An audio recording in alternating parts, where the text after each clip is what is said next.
Well, everybody, the turtle has been completed. It was a co-effort, I guess you could say, between my mom and myself. See, I would place where the wood pieces would need to go, like all these little bits for the shell. I'd put them where they looked best, and then my mom would glue them down. And, she also took measurements and whatnot.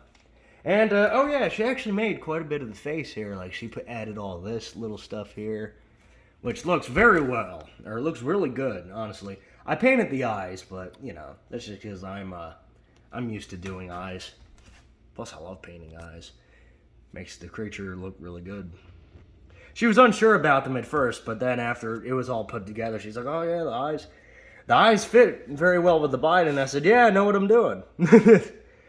It's like when it comes to eyes, it's nice cyan kind of blue contrast with everything else.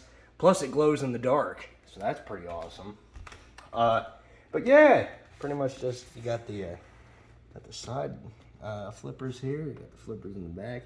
My mom put the tail. That tail looks great. She did a good job on that. Did little back flippers here, little side flippers. And if I flip it around, hold on a second. Got the underneath here, kind of like all of it being held together. Actually, now you're probably thinking, well, Chance, well, what happened to the first one? Because the first turtle was completely made out of bark and was just E6000 together. Well, the problem with that was that I guess everybody was saying that it didn't look enough like a turtle, which I guess is fair because it had like a a snake.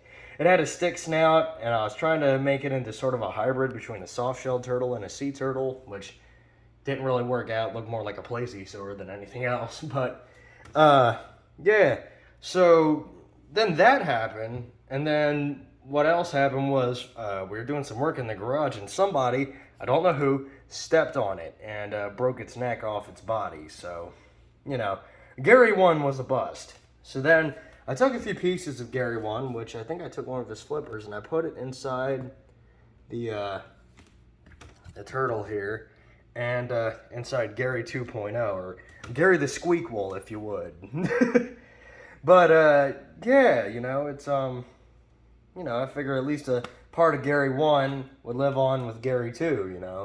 The reason why I named the turtle Gary was because I had a buddy named Gary, and he died roughly around the time of me making the turtle, so I figured it'd be a good way to kind of honor him, Plus, I don't know, Gary's just a fun name for a turtle. Anyways, yeah. Hold on a second, I'll flip it back over. But yeah, I definitely think the turtle worked out pretty well. I mean, me and my mom did a pretty good job. And she says she ain't a crafter, but come on.